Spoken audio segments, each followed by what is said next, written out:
بسم اللہ الرحمن الرحیم۔ اس دنیا میں کئی ایسے لوگ گزرے ہیں، ایک واقعہ سن لیجئے۔ قطب الدین بختیار کاکی رحمہ اللہ بڑے بزرگ گزرے ہیں۔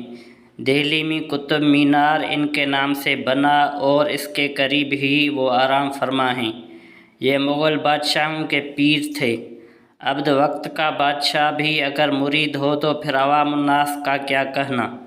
جب ان کی وفات ہوئی تو ان کا جنازہ ایک بڑے گراؤنڈ میں رکھا گیا اور جنازے میں شرکت کے لیے لاکھوں لوگ آئے ہوئے تھے۔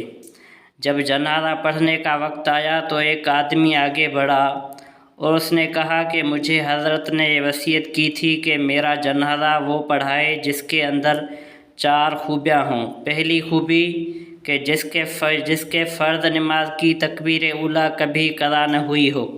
تکبیر اولیٰ کہتے ہیں امام شروع میں جب اللہ اکبر تکبیر تحریمہ کہتا ہے تو اس کے ساتھ تحریمہ کہہ کر نماز میں شامل ہو جائے تو یہ تکبیر اولیٰ کبھی بھی قضا نہ ہوئی ہو۔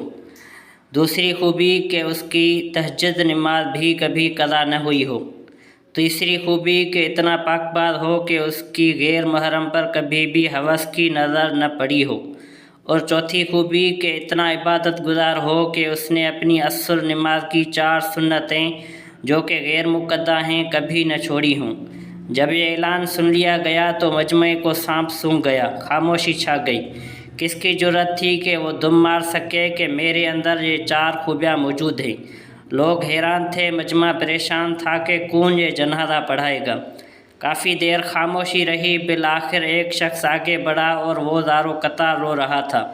وہ حضرت کی میت کے پاس آیا اور آ کر کفن کا کپڑا اتار کر یہ کہا کہ حضرت آپ تو پردہ فرما گئے لیکن آپ نے مجھے رسوا کر دیا، میرا راز کھول دیا۔ پھر اس کے بعد اس نے پورے مجمع کے سامنے قسم کھا کر کہا، میں اللہ کو حاضر ناظر جان کر کہتا ہوں کہ یہ 4 خوبیاں میرے اندر موجود ہیں۔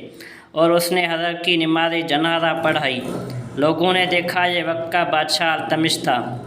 وقت کا بادشاہ بھی ہو اور زندگی ایسی ہو کہ تکبیر اولیٰ بھی قضا نہ ہوئی ہو، تہجد قضا نہ ہوئی ہو، غیر محرم پر نظر کبھی نہ پڑی ہو، کیا خوش نصیبی کی بات ہے۔ تو فقط مال ہونا اس کو دنیا داری نہیں کہتے۔ دنیا کی چمک دمک میں اتنا گم ہو جانا کہ انسان اللہ کے احکام کو بھول جائے، شریعت کو بھول جائے، اس کو دنیا کہتے ہیں۔